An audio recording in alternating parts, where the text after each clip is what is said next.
ভাইরে, ভাগ্যিস বাংলাদেশে জন্মেছিলাম, নয়তো নিজেকে অনেক অভাগা মনে হতো। এদেশের ব্লগারদের যে এত প্রতিভা তা না দেখলে বিশ্বাসই করা যেত না। অনলাইন প্ল্যাটফর্মের প্রতিষ্ঠাতারা হয়তো মনে মনে ভাবছে যে তাদের সবচেয়ে বড় ভুল হয়েছে বাংলাদেশে এসব প্ল্যাটফর্মের সুযোগ দেওয়া।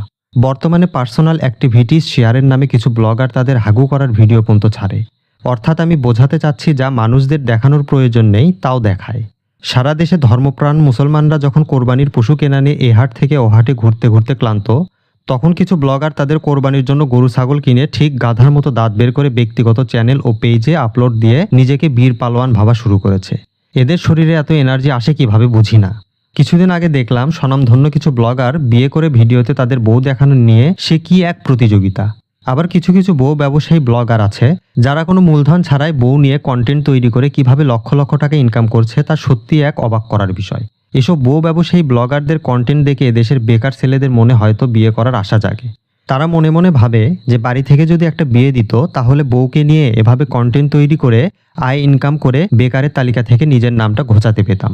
তো সেসব বিষয় না হয় বাদই দিলাম, ধরে নিলাম আমাদের দেশে বেকারের সংখ্যা বেশি, তারা যদি বিয়ের মাধ্যমে একটা কর্ম পায় তো চোখে এত লজ্জা শরম করে কি লাভ।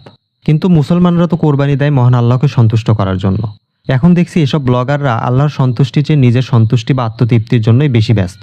তারা কোরবানির জন্য পশু কিনে সেই পশুকে নিয়ে আবার সম্পূর্ণ আলাদা করে একটা কন্টেন্ট তৈরি করে। এই কন্টেন্টগুলো আবার মিলিয়ন মিলিয়ন ভিউজ পায় এবং সেখান থেকে পশুর দামের কয়েক গুণ দাম উঠে আসে।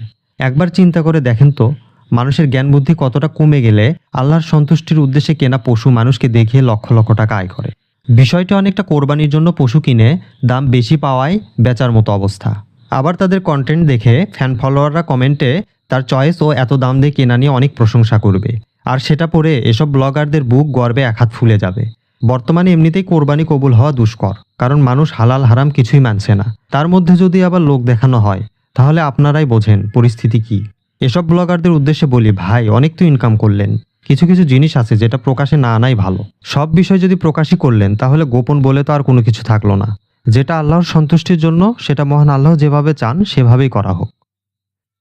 দর্শক, আপনাদের কাছে কি মনে হয়, কোরবানির জন্য পশু কিনে এভাবে লোক দেখানো উচিত কি? আপনাদের মতামত অবশ্যই কমেন্টে জানাবেন। ভিডিওটি ভালো লাগলে অবশ্যই একটি লাইক দিন, আর এরকম ভিডিও নিয়মিত পেতে চ্যানেলটিকে সাবস্ক্রাইব করুন।